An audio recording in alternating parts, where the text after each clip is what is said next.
नमस्कार विद्यार्थी मित्रांनो, विजन गव्हर्नमेंट जॉब्स ह्या आपल्या एज्युकेशन चॅनलवरती आपलं पुन्हा एकदा स्वागत आहे. आजच्या या लेक्चरमध्ये आपण पंचवार्षिक योजना भाग 4 बघणार आहोत. ह्याच्या आधी ऑलरेडी आपण भाग 3 कंप्लीट केलेले आहेत. ज्यांनी कोणी ते बघितलेले नसतील त्यांनी नक्की ते बघा, कारण हे एकमेकाशी थोडासा इंटरलिंक असा पोर्शन असतो.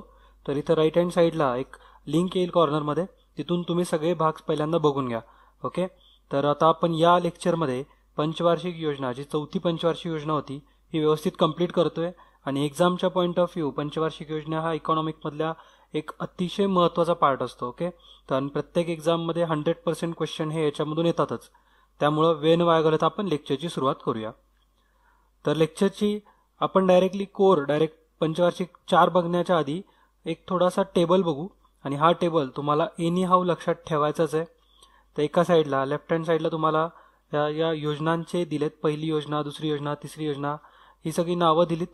तर त्याचबरोबर त्याच्या शेजारीच त्याचं नियोजित वृद्धी दर काय होता आणि ॲक्च्युअल वृद्धी दर काय होता, म्हणजे ॲक्च्युअल ग्रोथ आपली किती अचिव्हमेंट झाली, तर ते पर्सेंटेज आहेत.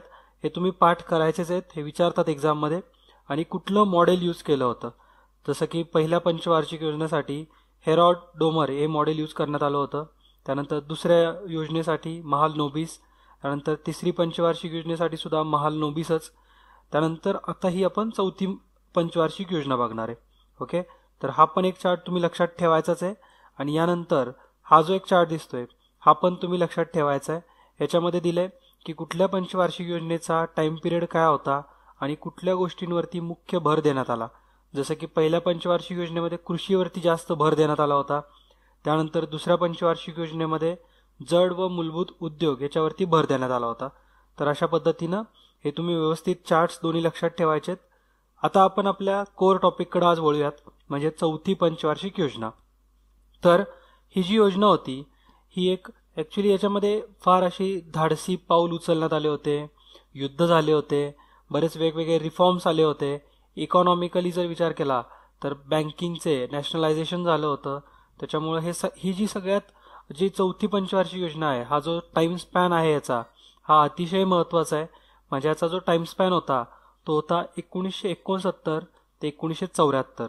तर हा एक अतिशय महत्त्वाचा कालखंड आहे आणि याच्यामध्ये बरेच रिफॉर्म्स झालेत. आपण ते सगळे एक एक व्यवस्थित डिटेलमध्ये बघूयात. तर ह्याची कालावधी जो होता हा होता 1 एप्रिल 1969 ते 31 मार्च 1974. ह्याचे जे अध्यक्ष होते ते होते इंदिरा गांधी, उपाध्यक्ष होते धनंजय गाडगे, सी सुब्रमण्यम, ओके, आणि दुर्गा प्रसाद धर. तर हे 3 त्याचे उपाध्यक्ष होते. यांचा टाइम पिरियड वेगवेगळा होता, तेवढे डिटेल जाण्याची गरज नाही आहे. ओके, आता आपण ह्याचे ॲक्च्युली जे मॉडेल यूज केलं होतं याच्यासाठी ते आपण बघितलंय. ह्याचं जे मॉडेल म्हणजेच प्रतिमान तुम्ही म्हणू शकता, ॲलन मान आणि अशोक रुद्र, तर यांचं मॉडेल यूज करण्यात आलं होतं. ह्यालाच ओपन कॉन्स्टिट्युएन्सी मॉडेल असं म्हणलं जातं. ओके, आणि ॲक्च्युली काय झालं होतं, पहिल्या 3 पंचवार्षिक योजना एकदम वेळेवरती पार पडल्या होत्या. त्यानंतर तिसऱ्या पंचवार्षिक योजनेनंतर काही मध्ये गॅप पडला, युद्ध झाले होते, त्याच्यामुळं आपण डायरेक्टली चौथी पंचवार्षिक योजना अप्लाय नाही करू शकलं, कारण खर्च बराच झाला होता. तर त्यासाठी आपण 1-1 वर्षाच्या 3 छोट्या योजना लागू केल्या होत्या. मात्र तिसऱ्या पंचवार्षिक योजनेच्या दरम्यानच चौथ्या पंचवार्षिक योजनेमध्ये कसं नियोजन असावं हे ऑलरेडी आखून ठेवलं होतं. ओके, तर मग त्याच्यामध्येच थोडेसे काही चेंजेस करून जे आपले उपाध्यक्ष होते धनंजयराव गाडगे, तर यांनी चौथी जी योजना होती, चौथं पंचवार्षिक योजना जी आहे ही सादर केली. ओके, तर हे सगळे महत्त्वाचे पॉईंट होते. ह्याच्यामध्ये मॉडेल कुठलं यूज झालं हे पण महत्त्वाचं आहे. आणि सगळ्यात महत्त्वाची गोष्ट म्हणजे या योजनेचं नाव काय होतं, तर या योजनेचं नाव होतं स्थैर्यासह आर्थिक वाढ आणि आर्थिक स्वावलंबन. तर हा सुद्धा प्रश्न एक्झाममध्ये विचारू शकतात, त्याच्यामुळे याच्याकडे व्यवस्थित तुम्ही लक्ष द्या. जिथं जिथं तुम्हाला क्यू सिम्बॉल दिसतोय तर ते तुम्ही व्यवस्थित तुमच्या नोटबुकमध्ये सुद्धा नोट डाऊन करून ठेवायचंच आहे. क्यू म्हणजे एकदम मोस्ट इम्पॉर्टंट आहे, ते एक्झाममध्ये त्याच्यावरती प्रश्न बनू शकतात. ओके, आता आपण या योजनेमध्ये जे पैसे खर्च करण्यात आले वेगवेगळ्या सेक्टरमध्ये ते बघूयात. तर ॲग्रिकल्चरवरती 24% हे एक्सपेंडिचर करण्यात आले, सगळ्यात जास्त होतं त्यावेळेस. त्यानंतर इंडस्ट्रियलायझेशन किंवा इंडस्ट्रीजवरती 23%, ट्रान्सपोर्ट सेक्टरवरती सुद्धा 20%, सर्व्हिस सेक्टरमध्ये 18%, आणि एनर्जी सेक्टरमध्ये 15%. तर हे सगळं वेगवेगळ्या सेक्टर्सचं डिस्ट्रीब्युशन आहे. आपला खर्च हा या सेक्टर्समध्ये झाला होता. म्हणजे सगळ्यात जास्त हा कृषी क्षेत्रावरती झाला होता, त्यानंतर उद्योग. ओके. आणि एकूण खर्च जर म्हणाल तर सार्वजनिक क्षेत्रामध्ये एकूण खर्च हा 15,902 कोटी झाला होता. अपेक्षित होता ॲक्च्युली हा 15,902 कोटी हा अपेक्षित खर्च होता. मात्र प्रत्यक्षामध्ये 15,799 कोटी खर्च झाला. ओके. हे सगळे महत्त्वाचे पॉईंट होते इथपर्यंतचे. आता आपण या योजनेमध्ये कुठल्या कुठल्या विकासाची गोष्टी झाल्या किंवा वेगवेगळ्या कायद्यामध्ये जे चेंजेस झालेत, बँकांचं जे नॅशनलायझेशन झालं, या घटना बघूयात. तर सगळ्यात पहिल्यांदा म्हणजे NRTP ॲक्ट हा लागू झाला. NRTP ॲक्ट म्हणजेच त्याचं नाव होतं monopolies and restrictive trade practice act. Okay. तर हा ॲक्ट आपण आपल्या औद्योगिक धोरणांवरती एक लेक्चर ज्यावेळेस बघितले तिथं आपण डिटेलमध्ये याचं बघितले. तर तुम्ही ते सुद्धा बघू शकता. राईट हँड साईडला एक लिंक येईल, तिथून तुम्ही लेक्चर ते नक्की बघा. ओके. ते महत्त्वाचं पार्ट आहे, कारण त्या दरम्यान ज्या घटना घडल्यात म्हणजे या पिरियडमध्येच 1969 ते 74 मध्ये ज्या घटना घडल्यात त्या तिथं सुद्धा आपण व्यवस्थित डिटेलमध्ये बघितल्यात. ओके. तर MRTP बद्दल तुम्हाला थोडक्यामध्ये सांगतो की ॲक्च्युली आर्थिक सत्तेचं किंवा आर्थिक शक्तीचं एकीकेंद्र होऊ नये, एकाच ठिकाणी केंद्रीकरण होऊ नये, ते टाळलं जावं याच्यासाठी आणि उद्योगधंद्यांची मक्तेदारी कमी व्हावी म्हणून हा NRTP ॲक्ट संमत करण्यात आला होता. ओके. तर हे तुम्ही लक्षात ठेवा. फक्त MRTPचा लॉंग फॉर्म लक्षात ठेवा आणि हे 4थ्या पंचवार्षिक योजनेमध्ये लागू करण्यात आलं आहे. नेक्स्ट बघू आपण एक विकासाची योजनाच आहे ही एक, ते म्हणजे ऑपरेशन फ्लड. हे तुम्हाला सगळ्यांना माहिती असणार आहे. जे दुग्ध क्रांती झाली आहे, धवल क्रांती, तर याची सुरुवात, ह्याचा जो पहिला टप्पा होता हा 1970 पासून सुरू झाला. म्हणजे चौथी जी पंचवार्षिक योजना आहे ह्याच्यामध्ये या क्रांतीचा, ऑपरेशन फ्लडचा स्कीम किंवा त्याच्यातलाच टप्पा पहिला हा सुरू झाला होता. 70 ते 80 हा टप्पा एक होता. त्यानंतर 81 ते 85, देन 85 ते 96. तर अशा 3 टप्प्यामध्ये हे ऑपरेशन फ्लड कंप्लीट झालं. तुम्हाला माहितीच असेल की दुग्ध उत्पादन वाढावं ह्याच्यासाठी म्हणून हे नियोजन करण्यात आलं होतं. नॅशनल डेअरी डेव्हलपमेंट बोर्ड हे या ऑपरेशन फ्लड कार्यक्रमाचे सूत्रधार होते. ओके. तर NDDBचे अध्यक्ष होते त्यावेळेसचे डॉक्टर वर्गीस कुरियन. यांना भरपूर असे अवॉर्ड, पुरस्कार देण्यात आलेत त्यांच्या याच क्रांतीमुळं. तर पद्मभूषण त्यांना देण्यात आलेला आहे. रेमन मॅक्सेस पुरस्कार एकदा भेटलेला आहे त्यांना. आणि त्याचबरोबर वर्ल्ड फूड प्राईजने सुद्धा त्यांना एका पुरस्काराने गौरवण्यात आले. तर या गोष्टी तुम्ही लक्षात ठेवा. तुमच्या GK नॉलेजमध्ये थोडीशी भर पडेल आणि हे माहिती असावं, एक्झाममध्ये कुठल्याही येऊ शकतं. ओके. त्यानंतर सेल जे आहे, that is steel authority of India limited, ह्याची सुद्धा स्थापना या दरम्यानच झाली आहे. तर 24 जानेवारी 1973 भारत सरकारने जे आपलं पब्लिक सेक्टर युनिट आहे ह्याच्यामध्येच या सेल कंपनीची स्थापना केली. ओके. महत्त्वाचा पार्ट आहे हा. सेल म्हणजेच steel authority of India limited. Okay. त्यांचे वेगवेगळ्या ठिकाणी प्लांट एस्टॅब्लिश केलेले, लाईक भिलाई, दुर्गापूर, बोकारो, देन रूरकेला, बुरनापूर. तर या वेगवेगळ्या ठिकाणी या सेलच्या मालकीचे असे प्लांट उभा करण्यात आले. ओके. त्यांच्याच वेगवेगळ्या ब्रांचेस. तर 86% त्याच्यातले जे शेअर आहेत हे आपल्या भारत सरकारचे होते आणि त्याच्यामुळे याला महारतन कंपनीचा दर्जा प्राप्त झालेला आहे.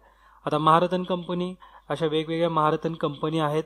तर त्याच्या लक्षात ठेवण्यासाठी एक शॉर्टकट आहे. ॲक्च्युली 7 महारतन कंपनी आहेत. आता प्रत्येक कंपनी तुम्हाला इंडिव्हिज्युअली लक्षात ठेवणं थोडंसं टफ जाऊ शकतं. त्याच्यासाठी एक शॉर्टकट आहे, तो तुम्ही लक्षात ठेवा. सोनिक GB हा त्याचा शॉर्टकट आहे. ओके. त्याच्यामध्ये S फॉर सेल आहे, O फॉर ONGC आहे, N for NTPC, I for IOC म्हणजेच Indian Oil Corporation, then CIL म्हणजे कोल इंडिया लिमिटेड, त्यानंतर G for GAIL, B for BEL. Okay. तर हे सगळी त्याची नावं होती, हे व्यवस्थित तुम्ही लक्षात ठेवा. सोनिक GB हा महारतन कंपनी म्हणजे महारतन ज्या सेक्टर्स आहेत इंडियामधले त्या कंपन्यांचा शॉर्टकट आहे. ओके. विसरू नका, एक्झाममध्ये विचारू शकतात कुठल्याही. त्यानंतर बोकारो लोहपोलाद जो उद्योग आहे झारखंडमध्ये 1972 मध्ये हा रशियाच्या मदतीनं उभारण्यात आला. तर हा सुद्धा नंतर सेलकडं हस्तांतरित करण्यात आला किंवा सेलच्या अंडरच तो पण गेलेला आहे. तर याला मदत कुणी केली होती, कुठल्या देशांनी? तर रशियानी या पोलाद उद्योग उभारण्या प्रकल्पासाठी रशियाकडून आपल्याला मदत झाली होती. हा महत्त्वाचा पॉईंट होता. त्यानंतर drought prone area development programme म्हणून एक कार्यक्रम हाती घेण्यात आला 73 आणि 74 मध्ये. तर जमीन, पाणी आणि जे वेगवेगळे नैसर्गिक स्रोत आहेत यांचा संतुलित असा विकास करणे हे या योजनेचं मुख्य उद्दिष्ट होतं. ओके, तर हा प्रोग्राम सुद्धा याच पंचवार्षिक योजनेच्या दरम्यान चालू झाला होता. ओके, त्यानंतर फेरा आपण बघितलंय हे, दॅट इज परकीय चलन विनिमय कायदा. तर या कायद्याचं सुद्धा जे अंमलबजावणी आहे ही 1974 पासूनच सुरू झाली आहे. 1973ला ऍक्च्युली तो पास झाला होता आणि 74 पासून त्याची अंमलबजावणी सुरू झाली. ओके, आणि नंतर इंडस्ट्रियल रिफॉर्म्स ज्यावेळेस वेगवेगळे झालेत, आपण बघितले ते आपल्या इंडस्ट्रियल रिफॉर्म्सच्या लेक्चरमध्ये. तर तिथं आपण बघितलं की फेराचं परत त्यांनी नाव चेंज केलेलं आहे. जो आधीचा एक रूल होता, आधीचा एक जो कायदा होता तो पण नंतर कॅन्सल करण्यात आलेला आहे. तर या गोष्टी तुम्ही तिथून सुद्धा बघू शकता. ओके, त्यानंतर बँकिंग सेक्टरमध्ये आपण जे चेंजेस झालेत ते बघू. तर सगळ्यात आधी GICची स्थापना करण्यात आली आहे, म्हणजेच general insurance corporation of India. तर हे पण तुम्ही लक्षात ठेवा, ह्याची स्थापना 22 नोव्हेंबर 1972ला करण्यात आली. आणि सगळ्यात महत्त्वाचं बँकिंग सेक्टरमधला चेंज म्हणजे ज्या बँकांचं 50 कोटींपेक्षा ठेव आहे, जास्त आहे, म्हणजे 50 कोटींपेक्षा जास्त ठेव आहे, तर अशा सगळ्या 14 बँकांचं राष्ट्रीयकरण करण्यात आलं. ओके, तर 19 जुलै 1969ला अशा 14 वेगवेगळ्या बँकांचं राष्ट्रीयकरण करण्यात आलं. तर हा सगळ्यात महत्त्वाचा पॉईंट आहे. आणि ही एक अग्रणी बँक योजना होती, ज्याचे ॲक्च्युली गाडगीळ यांनी एक अभ्यास गट स्थापन केला होता आणि त्याच्या शिफारशीतूनच हे असं काहीतरी रिझर्व्ह बँकेने या बँकांना राष्ट्रीयकरण करण्यात यावं असा सल्ला देण्यात आला. ओके, तर या गोष्टी सगळ्या महत्त्वाच्या आहेत. आता आपण जे पॉलिटिकल चेंजेस झालेत त्या दरम्यान, म्हणजे जसं की मी तुम्हाला सांगितलं की युद्धसुद्धा झालं या दरम्यान, म्हणजेच बांगलादेश आपण स्वतंत्र करून दिला. तर त्या गोष्टी आहेत त्या आपण एकदम थोडक्यामध्ये बघूयात. तर ही राजकीयच घडामोड आहे. भारत आणि पाकिस्तान यांच्यामध्ये युद्ध झालं त्या दरम्यान सुद्धा, आणि तिथं सुद्धा आपण पाकिस्तानला फक्त 13 दिवसांमध्येच हरलो होतो. ओके, आणि त्या ऑपरेशन ॲक्च्युली जे युद्धाची सुरुवात झाली होती ते एका पाकिस्तानने एक ऑपरेशन चालू केलं होतं. त्या ऑपरेशनचं नाव होतं ऑपरेशन आय गेस की चंगीज खान का काहीतरी नाव होतं. आणि त्याच्यातून खऱ्या अर्थाने आपण युद्धात पडलो, म्हणजे युद्ध सुरू झालं. तर भारताने फक्त 13 दिवसामध्ये या पाकिस्तानला नमवलं होतं आणि त्यातून बांगलादेश स्वतंत्र करण्यात आला. एक शिमला ॲक्ट म्हणजे शिमला करार एक झालेला होता भारत आणि पाकिस्तानच्या दरम्यान. तर त्यानुसार पाकिस्तानने बांगलादेशचं जे स्वातंत्र्य आहे हे मान्य केलं होतं आणि त्यामुळं आपण त्या बदल्यात पाकिस्तानला त्यांचे 90 सैनिक जे युद्धकैदी होते तर ते आपण सोडले होते. ओके, तर आता पण मे बी असं काहीतरी करायला लागेल आपल्याला. ठीक आहे, आपण नेक्स्ट पॉईंट्स बघू आपले. तर ऑइलचे त्यावेळेस प्राइसेस खूप हाय झाले होते. ते कशामुळं, तर 1973च्या दरम्यान इजिप्त आणि इस्रायल या दोन देशांमध्ये युद्ध सुरू झालं होतं आणि त्याच्यामुळं जे ओपेक जे देश आहेत तर त्यांनी त्यांच्या तेलाच्या किमती 400% वाढवल्या होत्या. ओके, म्हणजे आपण जस्ट आपल्या इंडस्ट्रियल रिफॉर्म्समध्ये शिरलो होतो किंवा आपल्या जस्ट औद्योगिक क्रांतीला सुरुवात झाली होती आणि तेवढ्यातच ऑइलचे प्राइसेस हाय झाले. त्याच्यामुळं ऑब्व्हियस आहे की या ज्या चौथ्या पंचवार्षिक योजनेचे कन्क्लुजन आहे ते आपल्याला एवढं इफेक्टिव्ह नाही दिसणार. ओके, याच्यातूनच आपल्याला कळून येईल. तर आजच्या या लेक्चरमधून तुम्हाला प्रश्न आहे की जे ओपेक आहे याचं हेडक्वार्टर कुठे आहे सध्या.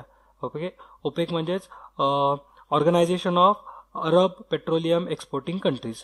ओके, तर याचं हेडक्वार्टर कुठे आहे हे तुम्ही कमेंट बॉक्समध्ये नक्की मेन्शन करा. एक्झाममध्ये हे सुद्धा प्रश्न असे बनू शकतात. पॉलिटिकल चेंजेस आपल्या देशाच्या आतमध्ये सुद्धा होत होते या दरम्यानच. जसं की हिमाचल प्रदेशची निर्मिती झाली होती. 25 जानेवारी 1971ला हिमाचल प्रदेशला राज्याचा दर्जा प्राप्त झाला होता. त्याचबरोबर मिझोराम आणि अरुणाचल प्रदेश तर या भागांना केंद्रशासित प्रदेशाचा दर्जा प्राप्त झाला होता. आणि 1971च्याच दरम्यान 27व्या घटनादुरुस्तीने त्रिपुरा, मेघालय आणि मणिपूर तर या 3 राज्यांना केंद्रशासित प्रदेशांना राज्याचा दर्जा प्राप्त झाला होता. ओके, कुठले कुठले 3 राज्य, त्रिपुरा, त्यानंतर मणिपूर आणि मेघालय. तर यांना आधी हे केंद्रशासित प्रदेश होते, त्यांना राज्याचा दर्जा प्राप्त झाला 27व्या घटनादुरुस्तीने. ओके, तर हे सगळे पॉईंट होते.